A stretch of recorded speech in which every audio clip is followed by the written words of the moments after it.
Reading from the Epistle of Paul to the Romans on May the 24th, 2020, chapter 13. The Holy Scriptures are from the New American Bible, and I'm going to be focusing in on a picture of Jesus blessing the little children. Obedience to authority. Let everyone obey the authorities that are over him, for there is no authority except from God, and all authority that exists is established by God. As a consequence, the man who opposes authority rebels against the ordinance of God. Those who resist thus shall draw condemnation down upon themselves. Rulers cause no fear when a man does what is right, but only when his conduct is evil.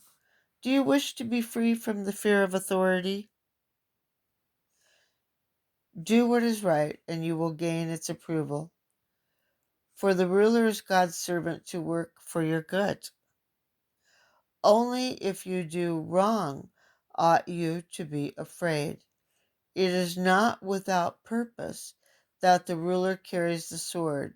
He is God's servant, to inflict his avenging wrath upon the wrongdoer. You must obey then, not only to escape punishment, but also for conscience's sake. You pay taxes for the same reason. Magistrates, being God's ministers who devote themselves to his service with unremitting care, pay each one his due. Taxes to whom taxes are due, toll to whom toll is due, respect and honor to everyone who deserves them. Love fulfills the law.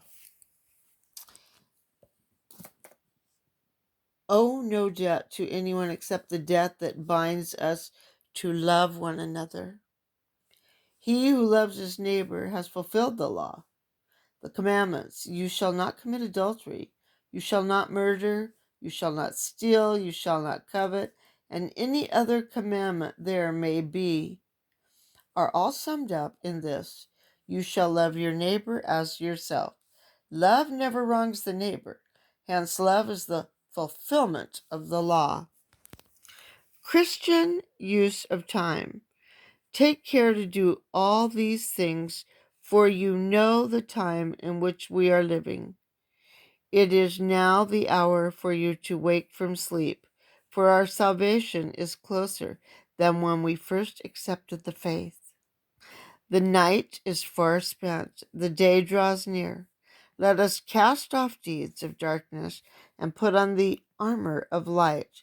Let us live honorably as in daylight, not in carousing and drunkenness, not in sexual excess and lust, not in quarreling and jealousy. Rather, put on the Lord Jesus Christ and make no provision for the desires of the flesh. Let's see if there's a note on chapter 13.